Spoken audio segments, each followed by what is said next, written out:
إن الحمد لله نحمده ونستعينه ونستغفره ونعوذ بالله من شرور أنفسنا ومن سيئات أعمالنا من يهده الله فلا مضل له ومن يضلله فلا هادي له أشهد أن لا إله إلا الله وحده لا شريك له وأشهد أن محمدًا عبده ورسوله أما بعد فإن خير الحديث كتاب الله وخير الهدي هدي محمد صلى الله عليه وسلم وشر الأمور محدثاتها وكل محدثة بدعة وكل بدعة ضلالة وكل ضلالة في النار فأعوذ بالله من الشيطان الرجيم بسم الله الرحمن الرحيم قل هل ننبئكم بالأخسرين أعمالا الذين ضل سعيهم في الحياة الدنيا وهم يحسبون أنهم يحسنون صنعا وقال تعالى هل أتاك حديث الغاشية وجوه يومئذ خاشعة عاملة ناصبة تصلى نارا حامية۔ تمام قسم کی تعریفات اسی اللہ تبارک و تعالیٰ کے لیے لائق اور زیبا ہیں جس نے ہم تمام کو انسان بنایا،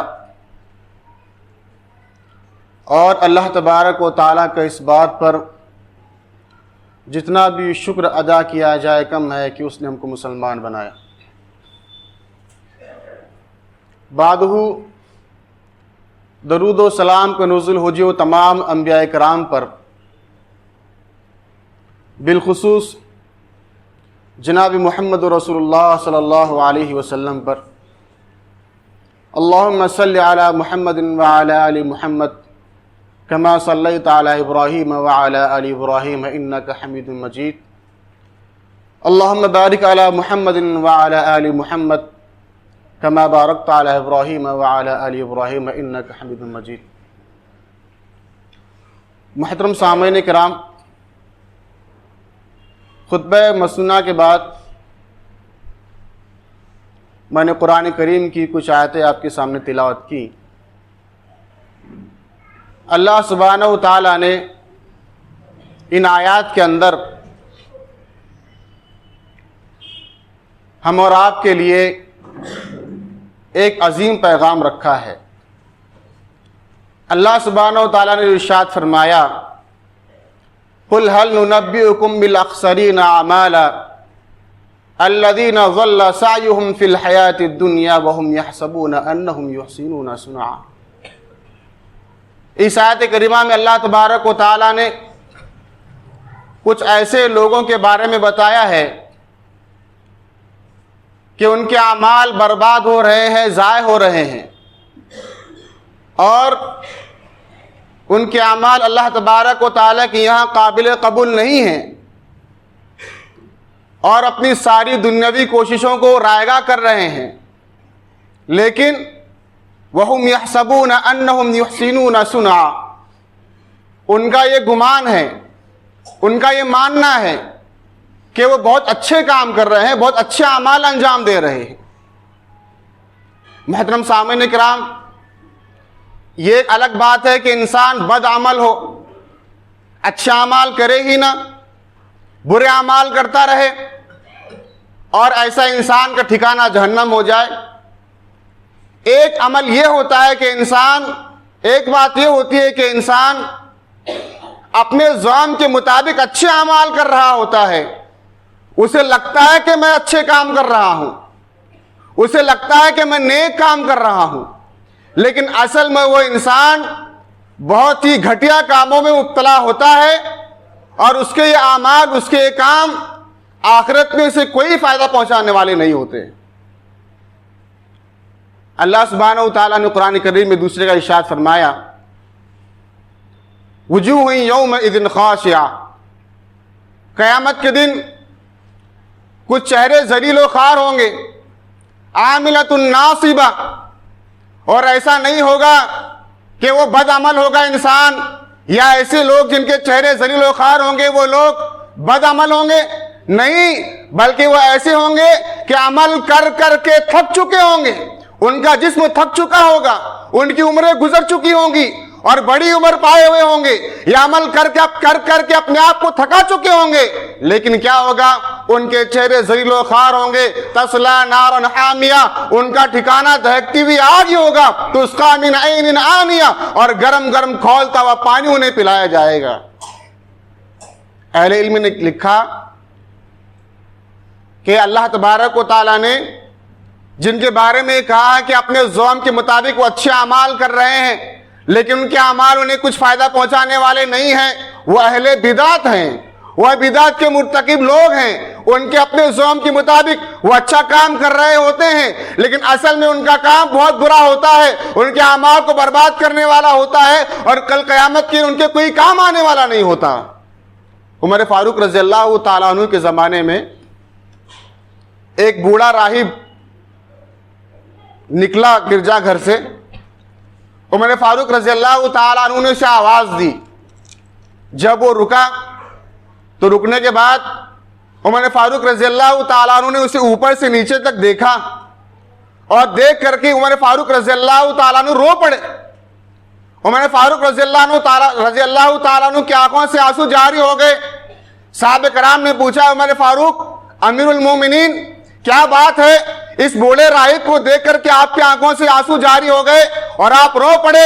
عمر فاروق رضی اللہ تعالیٰ عنہ نے کہا، قرآن کریم کی اس آیت کو انہوں نے تلاوت کیا، وجوہ یومئذ خاشعہ عاملۃ ناصبہ، اس دن کچھ چہرے ہوں گے جو ذلیل و خوار ہوں گے حالانکہ عمل کر کر کے تھک چکے ہوں گے، کیونکہ وہ جو بوڑھا راہب تھا اتنا عمل کیا کرتا تھا، عمل کر کر کے اس نے آپ کو تھکا دیا تھا۔ اس کی اس حالت کو دیکھ کر عمر فاروق رضی اللہ عنہ رو پڑتے ہیں اور پوچھے جانے پر قرآن کی آیت تلاوت فرماتے ہیں، اس کا مطلب یہ ہے اس انسان نے عمل بہت کیا، بہت عبادت کیا، بہت محنت کیا، حتیٰ کہ محنت کر کر کے عمل کر کر کے اپنے آپ کو اس نے تھکا دیا، لیکن افسوس کہ اس کا یہ عمل قیامت کے اس کام آنے والا نہیں۔ اللہ سبحانہ و تعالی قرآن کریم میں ارشاد فرماتا ہے، یوم تبیض وجوہ وتسود وجوہ، قیامت کے دن کچھ چہرے روشن ہوں گے، چمکدار ہوں گے، اور کچھ چہرے سیاہ اور کالے ہوں گے۔ روشن کا چہروں کا روشن ہونا، چمکدار ہونا، یہ انسان کے خیر کی علامت ہے، اس کی نیک بختی کی علامت ہے، اور قیامت میں چہرے کا کالا ہو جانا، سیاہ ہو جانا، اس کی بدنصیبی کی علامت ہے۔ تو کل قیامت کے دن اللہ نے ارشاد فرمایا، یوم تبیض وجوہ وتسود وجوہ، کچھ چہرے ایسے ہوں گے جو چمکدار ہوں گے، روشن ہوں گے اور خوبصورت ہوں گے، سفید ہوں گے، اور کچھ چہرے ایسے ہوں گے جو سیاہ اور کالے ہوں گے۔ مشہور مفسر ابن عباس رضی اللہ تعالیٰ عنہ اس آیت کی تفسیر کرتے ہوئے ارشاد فرماتے ہیں، اللہ تبارک و تعالیٰ نے جو اس آیت کریمہ کے اندر جو ارشاد فرمایا کہ کل قیامت کے دن کچھ چہرے روشن ہوں گے، چمکدار ہوں گے، کہتے اس سے مراد اہل سنہ ہیں، اس سے مراد وہ لوگ ہیں جو دنیا میں سنتوں پر عمل کرتے ہیں، اللہ کے نبی صلی اللہ علیہ وسلم کی پیروی کرتے ہیں، اپنے ہر عمل میں، اپنے ہر کام میں اللہ کے نبی صلی اللہ علیہ وسلم کی سنت کو فالو کرتے ہیں، اور وہ لوگ جن کے بارے میں اللہ نے ارشاد فرمایا کہ قیامت کے دن جن کے چہرے سیاہ اور کالے ہوں گے، عبداللہ بن عباس فرماتے ہیں اس سے مراد اہل بدعت ہیں جو دنیا میں نئی نئی بدعتوں میں مبتلا ہے، خرافات میں مبتلا ہے، نئی نئی ایجادات میں لگے ہوئے ہیں، کل قیامت کے ان ایسے بدعتوں کے چہرے سیاہ اور کالے ہو جائیں گے۔ محترم سامعین، انسان جب کسی بدعت کا مرتکب ہوتا ہے، دیکھیں اپنے موضوع کی طرف آ رہا ہوں میں، اور یہ موضوع کا ہی حصہ ہے میرے، انسان جب کسی بدعت کا مرتکب ہوتا ہے تو بدعت کا سب سے بڑا وبال اس انسان پر یہ آتا ہے کہ اس کے سارے اعمال برباد ہو جاتے ہیں، بدعت کی وجہ سے اس کے سارے اعمال برباد ہو جاتے ہیں۔ بدعت کا بہت بڑا وبال اس بدعتی پر ہوتا ہے۔ کیا آپ نے خوارج کے بارے میں نہیں سنا؟ اللہ کے نبی صلی اللہ علیہ وسلم نے خوارج کے بارے میں کیا ارشاد فرمایا؟ صحابہ کرام سے ارشاد فرمایا کہ خوارج ایسے لوگ ہوں گے کہ ان کے اعمال کے مقابلے میں اپنے اعمال کو تم حقیر سمجھو گے، ان کی نمازوں کے سامنے اپنی نمازوں کو کمتر سمجھو گے، ان کے قرآن کی تلاوت کے سامنے اپنے قرآن کی تلاوت کو تم کمتر جانو گے۔ اب اللہ کے نبی صلی اللہ علیہ وسلم ارشاد فرما رہے ہیں کس سے؟ صحابہ کرام سے، ہم اور آپ سے نہیں، بلکہ اللہ کے نبی صلی اللہ علیہ وسلم صحابہ کرام سے مخاطب ہیں۔ اور آپ کو پتا ہے صحابہ کرام کے اندر عمل کرنے کا جذبہ کیسا تھا، کیسی نمازیں پڑھا کرتے تھے، کیسے ان کے روزے تھے، کیسے ان کی عبادتیں تھی، ان کی تلاوت قرآن کیسی ہوا کرتی تھی، یہ ساری باتیں ہم اور آپ جانتے ہیں۔ اللہ کے نبی صلی اللہ علیہ وسلم ان صحابہ کرام سے مخاطب ہیں اور فرما رہے ہیں کہ یہ ایسے لوگ ہوں گے کہ تم اپنے قرآن کی تلاوتوں کو، اپنی نمازوں کو، اپنی عبادتوں کو ان کے سامنے کمتر جانو گے، ایسی باتیں کریں گے، ایسی قرآن کی تلاوت کریں گے، لیکن یہ لوگ دین سے نکل جائیں گے۔ اللہ اکبر، صحابہ کرام سے کرے اللہ کے نبی صلی اللہ علیہ وسلم۔ تو انسان جب بدعت کا مرتکب ہوتا ہے اس کا وبال اس پر آتا ہے کہ اس کے سارے اعمال برباد ہو جاتے ہیں۔ اور بدعت کا ایک وبال یہ ہوتا ہے کہ جہاں بدعت ہوتی ہے سنت وہاں سے ہٹ جاتی ہے، یہ بہت بڑا وبال۔ جہاں بدعت آ جاتی ہے وہاں سے سنت نکل جاتی ہے، اور سنت کا نکل جانا یہ انسان کے لیے کتنا بڑا وبال ہے۔ آپ دیکھیں کسی بھی اہل بدعت کو، بدعتی پر آپ غور کر لیں، جو بدعت کا مرتکب ہوتا ہے اس کی زندگی سے دھیرے دھیرے سنتیں نکلتی جا رہی ہوتی ہیں۔ مثال کے طور پر شب معراج منانے کی ایک بدعت ہے، شب برات منانے کی ایک بدعت ہے۔ اب لوگ اس میں غلو کرتے ہیں، نمازیں پڑھتے ہیں، عبادتیں کرتے ہیں، رات بھر جاگتے رہتے ہیں، ایک بدعت پر عمل کرتے ہیں۔ اس کا نتیجہ ہوا کہ سنت ایک نکل جاتی ہے۔ کس طرح سے نکل جاتی ہے؟ شب معراج میں، شب برات میں بڑی باتیں کرتے ہیں، لیکن جو اصل رات میں جاگنے کی رات ہے، لیلۃ القدر ہوتی ہے، شب قدر ہوتی ہے، آپ ان رات کو دیکھیں گے بازاروں میں، گلیوں میں بزنس کرتے ہوئے نظر آئیں گے، گھومتے ہوئے نظر آئیں گے، کاروبار کرتے ہوئے نظر آئیں گے۔ لہٰذا نتیجہ یہ ہوا بدعت کا کہ جب بدعت پر عمل کیا سنت ان کی زندگی سے نکل گئی۔ بہت سارے حضرات نماز کے بعد اجتماعی طور پر دعا کرنے کی بدعت کرتے ہیں، اس بدعت کے مرتکب ہیں۔ سب نے نماز پڑھ لی، سلام پھیر لیا امام صاحب نے، نماز سے فارغ ہونے کے بعد سبھی حضرات اپنے ہاتھ اٹھائے ہوئے ہیں، امام دعا کر رہا ہے، سب پیچھے پیچھے آمین کہہ رہے ہیں۔ لہٰذا یہ نماز کے بعد اس کام کو کرنا یہ بدعت ہے۔ اس بدعت کا انجام یہ ہوتا ہے کہ وہ سنت، اللہ کے نبی صلی اللہ علیہ وسلم کی سنت یہ ہے کہ اللہ کے نبی صلی اللہ علیہ وسلم سلام پھیرنے کے بعد اذکار کا اہتمام کیا کرتے تھے، ذکر کیا کرتے تھے۔ لہٰذا اجتماعی دعا کی وجہ سے اللہ کے نبی صلی اللہ علیہ وسلم کی یہ سنت چھوٹ جاتی ہے، اللہ کے نبی صلی اللہ علیہ وسلم کی سنت نکل جاتی ہے۔ تو لہٰذا آپ دیکھیں گے جہاں جہاں کوئی بدعت آ جاتی ہے وہاں سے دھیرے دھیرے سنت نکلتی چلی جاتی ہے۔ اور یہ جو بدعت ہے امت مسلمہ میں رائج ہم کو نظر آتی ہے، اس سے کچھ اسباب ہیں، اس سے کچھ وجوہات ہیں۔ اس سے کیا وجوہات ہیں کہ یہ جو بدعت ہم کو نظر آتی ہے امت مسلمہ کے اندر، یہ اتنی زیادہ کیوں پھیلی ہوئی ہے، اتنی زیادہ رائج اور اتنی زیادہ عام کیوں ہے؟ اس کی کچھ وجوہات ہیں۔ ایک بڑی اہم وجہ کیا ہے کہ صحیح اور ضعیف حدیث میں فرق نہ کرنا۔ جو بھی انسان آتا ہے اللہ کے نبی صلی اللہ علیہ وسلم کی جانب کوئی بات منسوب کرتا ہے، ہم اسے سچ مان لیتے ہیں، اس پر عمل پیرا ہو جاتے ہیں۔ ہم یہ نہیں دیکھتے کہ بیان کرنے والا جو بیان کر رہا ہے کیا وہ صحیح حدیث ہے، کیا ضعیف حدیث ہے، یا موضوع یا من گھڑت حدیث ہے۔ بس کسی نے اللہ کے نبی صلی اللہ علیہ وسلم کی جانب کسی بات کو منسوب کر دیا، ہم اس پر عمل پیرا ہو جاتے ہیں۔ یہ بدعت کے عام ہونے کا بہت بڑا سبب ہے۔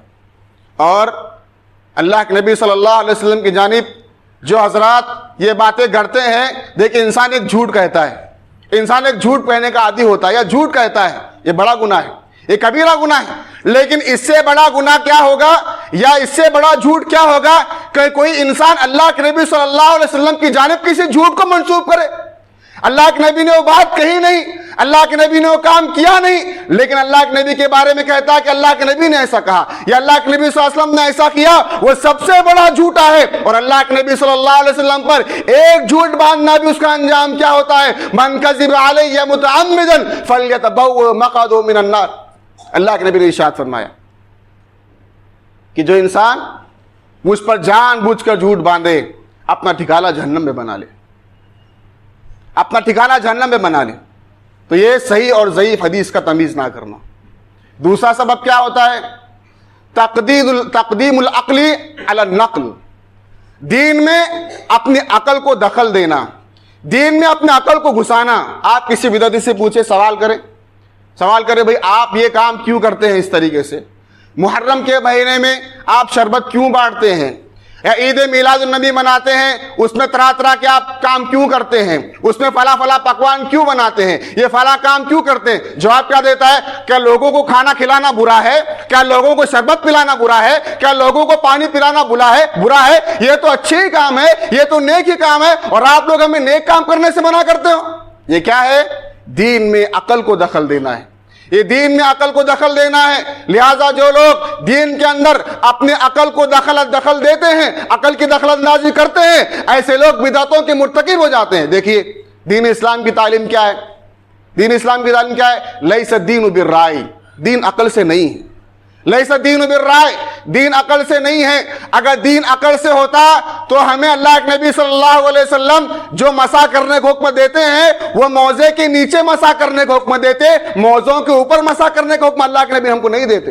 انسان اگر کوئی ساکس پہنا ہوا ہے، موزے پہنا، وضو بنا کر کے اس نے موزے پہن لیے، ساکس پہن لیے، اب وہ اس پر مسح کرنا چاہتا ہے تو اللہ کے نبی نے کیا کہا؟ مسح کہاں کرنا ہے؟ ہم کو موزوں کے اوپر مسح کرنا ہے. جبکہ عقل کیا کہتی ہے کہ گندگی تو موزوں کے نیچے لگتی ہے، لیکن اللہ کے نبی نے کیا ہم کو ارشاد فرمایا کہ ہمیں موزوں کے اوپر مسح کرنا ہے، نیچے نہیں مسح کرنا. اگر دین میں عقل کو دخل ہوتا تو ہمیں اللہ کے نبی نیچے مسح کرنے کو حکم دیتے، اوپر نہیں حکم دیتے. بدعت کے رائج ہونے کا ایک سبب کیا ہے؟ بہت بڑا سبب کیا ہے؟ ایسے لوگوں کو اپنا استاذ بنانا جن کے عقیدے کے بارے ہمیں معلوم نہیں ہے. ہم نہیں جانتے کہ ہم نے جس کو اپنا استاذ بنایا ہے یا ہم جس کے شاگرد بنے ہوئے ہیں وہ انسان، وہ آدمی کس عقیدے کا حامل ہے، اس کے کیا عقائد ہیں، اس کے کیا مسائل ہیں. جبکہ یہ بات بڑی اہمیت کی حامل ہے. عبداللہ بن مبارک رحمۃ اللہ علیہ ارشاد فرماتے ہیں ان ھذا العلم دین، ان ھذا العلم دین فانظروا امن تاخذون دینکم. یہ جو دین کا علم، یہ جو علم ہے، یہ قرآن کا علم ہے، یہ حدیث کا علم ہے، یہ تفسیر کا علم ہے، یہ فقہ کا علم ہے. فرماتے یہ دین ہے. فانظروا امن تاخذون دینکم. ذرا تم دیکھ لو، ذرا جانچ لو، ذرا پڑتال کر لو کہ تم کس سے اپنا دین حاصل کر رہے ہو. تم کس سے اپنا دین حاصل کر رہے ہو؟ ہم کوئی کتاب پڑھیں تو کتاب کے مصنف کے بارے میں ہمیں معلوم ہونا چاہیے. ہم کسی کا خطبہ سن رہے ہیں، کسی کا بیان سن رہے ہیں، یوٹیوب پر ہو چاہے سامنے بیٹھ کرو، ہمیں معلوم ہونا چاہیے کہ بیان کرنے والے کا عقیدہ کیا ہے، بیان کرنے والے کے کیا مسائل ہیں، وہ کس عقیدے کا حامل ہے، ہمیں معلوم ہونا چاہیے. یہ بدعت کے پھیلنے کا بڑا سبب ہے. محترم سامعین کرام، جب رجب کا مہینہ آتا ہے، اس رجب کے مہینے میں ایک بدعت کی جاتی ہے جسے رجب کے کنڈے کہتے ہیں. اس کے پیچھے کہانی ہے. میں مختصر وہ کہانی بتا کر کے اپنی بات آگے بڑھاتا ہوں. کہتے ہیں کسی زمانے میں مدینہ کے اندر ایک لکڑہارا رہتا تھا. بڑا غریب انسان تھا اور جیسے تیسے کر کے اپنی روزی روٹی کماتا تھا، لکڑیاں کاٹتا تھا. لیکن اس کا گزر بسر مشکل ہو گیا. اس نے کیا کیا؟ اپنا شہر چھوڑ کر کے دوسرے شہر جانے کا اس نے ارادہ کیا، چلا گیا. اور تقریباً 12 سال تک دوسرے شہر میں رہا، محنت کرتا رہا، لیکن وہی حالت اس کی رہی جیسے پہلے تھی. ادھر یہاں اس کی بیوی پریشان ہو گئی، گھر کے چلانے کا کوئی اور ذریعہ نہ تھا. اس نے اس وقت جو وزیر تھا، وزیر کے گھر میں کام کرنے کے لیے اپنے آپ کو پیش کیا اور کام کرنے لگی. وہاں کام کرنے لگی، نوکرانی بن گئی، جھاڑو دینا، دیگر کام کرنا. کہتے ایک مرتبہ وہ عورت جھاڑو دے رہی تھی صحن کے اندر، وزیر کے گھر میں صحن میں وہ جھاڑو دے رہی. تو امام جعفر صادق رحمۃ اللہ علیہ اپنے شاگردوں کے ساتھ وہاں سے گزرے، اور گزرتے گزرتے انہوں نے پوچھا اپنے شاگردوں سے کہ یہ کون سا مہینہ ہے اور اس مہینے کی کیا تاریخ ہے. تو بہرحال لمبا واقعہ ہے. کہا کہ یہ 22 تاریخ ہے اور رجب کا مہینہ ہے 22 تاریخ.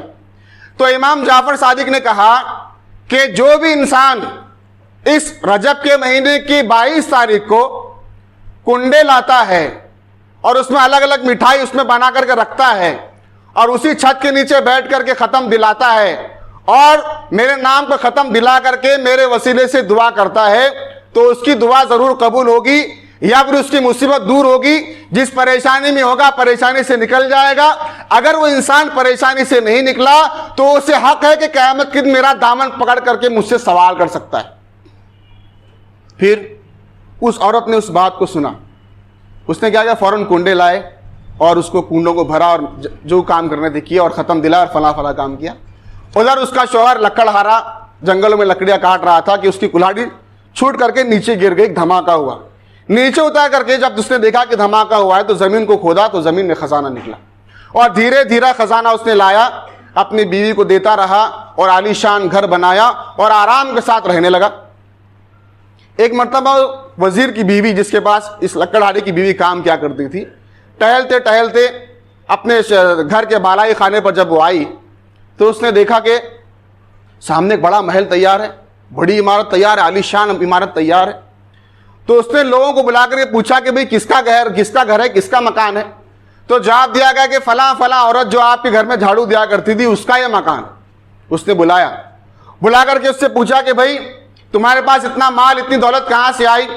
اس نے ساری کنڈوں کی اپنی کہانی سنائی تو اس وزیر کی بیوی کو یقین نہیں آیا، اور اس نے کیا کیا، اس کی اس بات کو حقیر سمجھا اور کنڈوں کی اس بات پر اس نے یقین نہیں کیا اور اس کو دھتکار کے اس کے بھیج دیا۔ اب اس کا نتیجہ یہ ہوا کہ اس وزیر پر، یعنی اس جو وزیر کی جو بیگم تھی اس کے شوہر پر کرپشن کا الزام لگا، اور اس کو بادشاہ نے اس کی وزارت سے بے دخل کر دیا اور جلا وطن کر دیا، شہر سے نکال دیا۔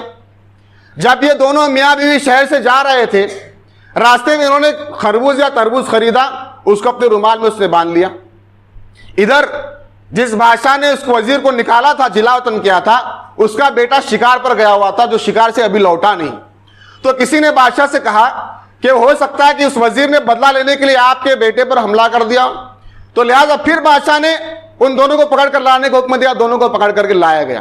لا کر کے جب پوچھا کہ بھئی تمہارے رومال میں کیا ہے، تو اس نے کہا کہ خربوز یا تربوز ہے، کچھ پھل ہے۔ جب وہ کپڑا ہٹا کر کے دیکھا گیا تو دیکھا کہ اس بادشاہ کے بیٹے کا سر تھا وہاں۔ پھر کیا، دونوں میاں بیوی کو جیل میں بند کر دیا گیا۔ اب بند کرنے کے بعد اس وزیر کی بیوی کو اس بات کا احساس ہوا کہ میں نے کنڈوں کے بارے میں جو باتیں کہی ہیں میں نے کتنی بڑی غلطی کی۔ اب رات بھر روتی رہی، اپنے کام پر افسوس کرتی رہی اور کہا کہ جیسے میں یہاں سے آزاد ہوں گی میں کنڈے بناؤں گی، میں فلاں کام کروں گی، فلاں۔ اس نے اقرار کیا۔ اب صبح ہوئی تو صبح ہونے کے بعد پتا چلا کہ بھئی وہ بیٹا جو جنگل میں گیا ہوا تھا بادشاہ کا لوٹ آیا۔ وزیر نے دونوں کو جیل سے باہر نکالا اور پوچھا تو اس وزیر کی بیگم نے سارے اپنے کنڈے کی کہانی سنائی۔ پھر کیا تھا، اس دن سے بادشاہ نے اور سارے لوگوں نے کنڈے بنانا شروع کر دیے۔ اب یہ واقعہ لوگوں میں عام ہے، اور اسی بات کو لے کر کے آپ رجب کی 22 تاریخ کو بہت سارے حضرات کنڈے بناتے ہیں اور بہت سارے بدعت و خرابات کے مرتکب ہوتے ہیں۔ آئیے ذرا اس واقعے پر ہم غور کرتے ہیں۔ سب سے پہلی بات دیکھیے، انسان اگر کوئی پریشان ہے اسے اللہ سے مدد مانگنی چاہیے۔ اللہ نے کیا ارشاد فرمایا، وَإِذَا سَأَلَكَ عِبَادِي أَنِّي فَإِنِّي قَرِيبٌ۔ اللہ کا دعویٰ ہے، اللہ یہ اعلان کر رہا ہے، رب العالمین آپ سے کہہ رہا ہے، اے میرے بندو میں تم سے قریب ہوں، تم مجھ سے مانگو میں تمہیں دوں گا۔ ہمارا رب ہم سے کہتا ہے کہ میں تمہیں دوں گا، ہم اللہ کو چھوڑ کر غیروں کے دروں پر اپنے ہاتھ پھیلاتے ہیں۔ امن یجیب المضطر اذا دعاہ، کہ کون ہے جب کوئی انسان بے قرار ہوتا ہے، بے چین ہوتا ہے، اللہ کو پکارتا ہے، اس کی پکار کو سننے والا کون ہے سوا اللہ تبارک و تعالیٰ کے؟ اللہ ہی ہماری پکار کو سنتا ہے۔ موسیٰ علیہ السلام کے پیچھے جب فرعون پڑ گیا، ان کی قوم کا ان کا دشمن ہو گیا، تو کون سی ذات تھی جس نے موسیٰ علیہ السلام کو فرعون اس کے لشکر سے بچایا؟